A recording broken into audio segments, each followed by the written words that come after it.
Prediction है IMD का, उस प्रेडिक्शन के हिसाब से धामरा पोर्ट इसके ऊपर से लैंडफॉल दिखा रहा है। तो पोर्ट को एक पूरा एक प्रिपेयर्डनेस प्लान होता है। तो भारत में जितने भी बंदर है सबकी अपनी अपनी एसओपी होती है। सो धामरा पोर्ट ने एक बहुत अच्छी एक एसओपी बना लिया है कि किस हिसाब से कोई साइक्लोन या ऐसे कोई मेजर ऐसे इवेंट होती है तो उसको कैसे फेस किया जाए। तो ये प्रिपेयर्डनेस ऑलरेडी 3 दिन से स्टार्ट हो गई है। तो 2 राज्यों पे हम असर बता रहे हैं, लेकिन कौन कौन से राज्य हैं जहां पर इसकी धमक होने वाली है? चलिए जानकारी आपके सामने रख रहे हैं। ओडिशा जो हम आपको बता रहे हैं सबसे ज्यादा खतरे की जद में है। पश्चिम बंगाल में भी बहुत असर देखा जाने वाला है क्योंकि 120 किलोमीटर प्रति घंटे की रफ्तार से हवाएं चलने वाली है, साइक्लोन होने वाला है आंध्र प्रदेश। इसके अलावा झारखंड में भी इसका इम्पैक्ट दिखेगा। इसके अलावा आपको बताएं छत्तीसगढ़ में भी इसका असर दिखने वाला है। वहीं बिहार के भी जो इलाके लगे हुए हैं उन पर भी असर दिखेगा। तमिलनाडु में भी बताया जा रहा है। ये जो देख रहे हैं आप पूरे ओशन का जो पूरा एरिया है उस पर खास तौर से इंपैक्ट रहने वाला है। और इन 7 राज्यों में बड़े स्तर पर तैयारियां की गई हैं। और चलिए ये तस्वीर देख लीजिए, ये तस्वीर किस तरह से प्रशासन यहाँ पर अलर्ट नजर आ रहा है और अपील कर रहा है लोगों से समुद्र के किनारे नहीं जाने की अपील कर रहा है। सुनिए जरा। प्रशासन की तरफ से आप लोग को सूचित किया जा रहा है बाढ़ आने से पहले वो अपनी होटल में सुरक्षित रहे, होटल की बाहर में मौत आए और समुद्र के किनारे मौत आए। समुद्र अशांत हो चुका है, इसीलिए आप लोग को विनती किया जा रहा है। तो सुना आपने कैसे कह रहे हैं कि समुद्र के किनारे ना जाएं, ये खास तौर पर अपील की जा रही है। और चलिए अगली तस्वीर आपको दिखाते हैं। जगन्नाथपुरी के तट की ये तस्वीर है, भुवनेश्वर की तट से लोगों को यहाँ से मूव करने की अपील की जा रही है। कहा जा रहा है कि यहाँ मत पहुंचे। सुनिए एक बार कैसे अपील कर रहे हैं, प्रशासन कैसे समझा रहा है। समुद्र अशांत है, अभी सिचुएशन बहुत खराब है, इसलिए आप लोग बीच छोड़ दीजिए। तो इस साइक्लोन की आहट से लोगों में डर और दहशत का माहौल, और यही वजह है कि बड़े पैमाने पर तैयारी की गई है, लोगों को शिफ्ट किया गया है। अपील की जा रही है कि एहतियात बरतें, कोई ऐसी अप्रिय घटना ना हो, इसके लेकर प्रशासन पहले से ही मुस्तैद नजर आ रहा है। कितना असर किस इलाके में होगा समझने के लिए रिपोर्ट देखिए।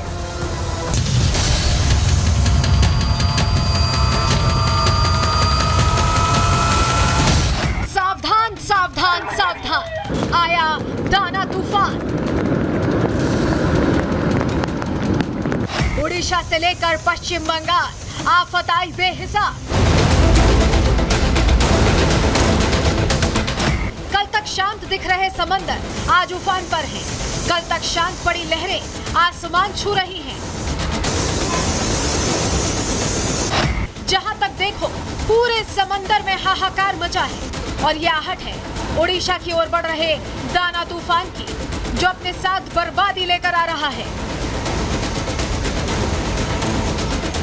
ये जो लाल झंडा इस वक्त आप देख पा रहे हैं, और ये लाल झंडा कई तरह के इशारे कर रहा है। इशारा बस ये है कि खतरा है, यहाँ पर बूंदाबांदी शुरू हो गई है। और जो यहाँ पर ठहर पाना और जो बताया जा रहा है कि 60 किलोमीटर प्रति घंटे की रफ्तार से हवा चलेगी, वो चलनी यहाँ पर शुरू हो गई है। लेकिन जो अभी इस वक्त जो एक बड़ी खबर हम आपको बता रहे हैं कि यहाँ से 200 से 300 किलोमीटर, तकरीबन 250 किलोमीटर की दूरी पर वहाँ असर व्यापक तौर पर देखा जाने लगा है।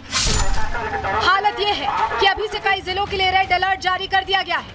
10 लाख लोगों को रेस्क्यू कर सुरक्षित जगह पर पहुंचा दिया गया है। करीब 8000 से ज्यादा गर्भवती महिलाओं को अस्पताल भेज दिया गया है। 700 इलेक्ट्रिकल गैंगमैन तैनात किए गए हैं और समुद्र से लगे तटों पर लोगों से दूर रहने की अपील की जा रही है। बीच छोड़ दीजिए। हमारा स्टाफ लोग को सचेतन अभी चल रहा है, किसी का भी नुकसान ना हो बस। मौसम विभाग के मुताबिक तटों से टकराते वक्त दाना तूफान की रफ्तार 100 किलोमीटर प्रति घंटे से ज्यादा की हो सकती है। इसीलिए अभी से तटों के पास मौजूद लोगों और अलर्ट वाले जिलों से लोगों को निकालकर सुरक्षित जगह पहुंचाया जा रहा है। हालांकि उड़ीसा से कुछ इलाकों में लोगों को अभी भी परेशानी का सामना करना पड़ रहा है। बहुत स्थिति गंभीर है। रात से बारिश हो रहा है, हवा बहुत तेज चल रहा है। अभी भी मौसम बहुत खराब है, आगे देखो क्या हो रहा है मालूम नहीं है। हम लोग को डर भी लगता है यहाँ पे रहने में, चादर का घर में। पेड़ उड़ पे बहुत हवा चल रहा है, अभी तो नहीं टूट रहा है, और आगे देखो क्या हो रहा है। बहुत माने परेशानी में रहता है, कोई खाने पीने का, कोई हम लोगों का बहुत टेंशन में। साफ है कि दाना की आहट से ही लोगों में दहशत है। प्रशासन की मुस्तैदी के बावजूद लोगों तक पहुंच पाना मुश्किल हो रहा है। हालांकि अब देखना होगा कि पहले सागर द्वीप और पुरी के बीच दस्तक देने वाला तूफान अपने पीछे कितनी तबाही छोड़कर जाता है। Bureau report, Republic Bharat. तो जिन 5 राज्यों में सबसे ज्यादा असर दिखने वाला है वहां तैयारी कैसी, सबसे पहले ओडिशा की आपको बताएं जानकारी। एनडीआरएफ की 20 टीमें यहां पर तैनात हैं, मुस्तैद हैं। इसके अलावा बताएं आपको यहां पर ओडीआरएफ की भी 51 टीमों की तैनाती की गई है। फायर ब्रिगेड की 178 टीमें हैं। 6000 से ज्यादा राहत शिविर बनाए गए हैं जहां लोगों को मूव किया जा रहा है। होटल्स बुकिंग फिलहाल रोक दी गई है जिससे कोई यहां सैलानी ना पहुंचे। पश्चिम बंगाल की जानकारी आपको दें, एनडीआरएफ की 17 टीमें यहां भी मुस्तैद दिखाई दे रही है। 85 राहत टीमें बनाई गई हैं जो अलग अलग जगहों पर राहत पहुंचाएंगी। 23 रिजर्व टीमें हैं कि जरूरत पड़ने पर उनका इस्तेमाल हो। 26 अक्टूबर तक स्कूलों को बंद करने का निर्देश दिया गया जिससे बच्चे घर में सुरक्षित रहें। आंध्र प्रदेश की जानकारी अब आपको दें, एनडीआरएफ की 9 टीमें यहां तैनात दिखाई दे रही है। वहीं झारखंड में एनडीआरएफ की 9 टीमें एहतियातन रखी गई हैं।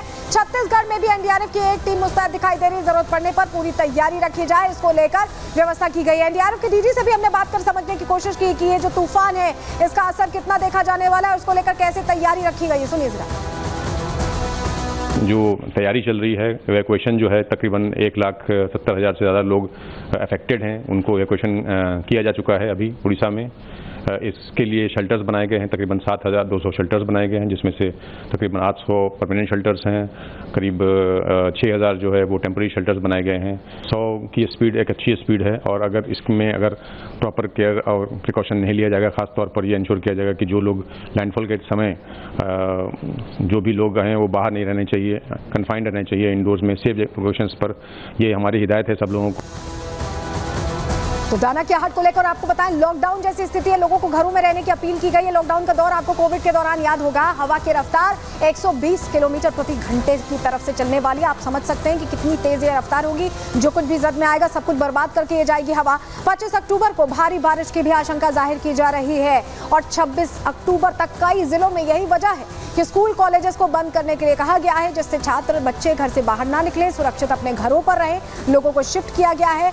550 से ज्यादा ट्रेनों को कैंसिल किया गया। उस रूट पर जो ट्रेनें थी उन्हें कैंसिल करना पड़ा है क्योंकि यहाँ पर खतरा बरकरार है। बंगाल में 25 अक्टूबर सुबह 9 बजे तक उड़ानें भी बंद हैं, यानी जो एयरवे है वो भी पूरी तरह से बंद रखा गया है एहतियातन।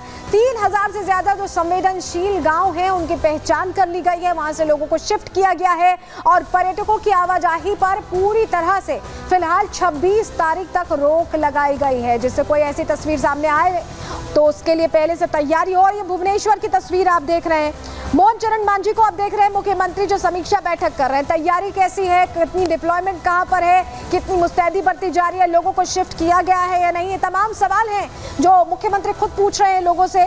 और दाना से बचाव की तैयारियों को लेकर पूरा अपडेट वो ले रहे हैं। तमाम अधिकारियों की मौजूदगी यहाँ आपको दिखाई दे रही है। तो कंट्रोल रूम्स भी बनाए गए हैं जिससे नुकसान और राहत को लेकर तमाम तैयारियों पर निगरानी रखी जाए।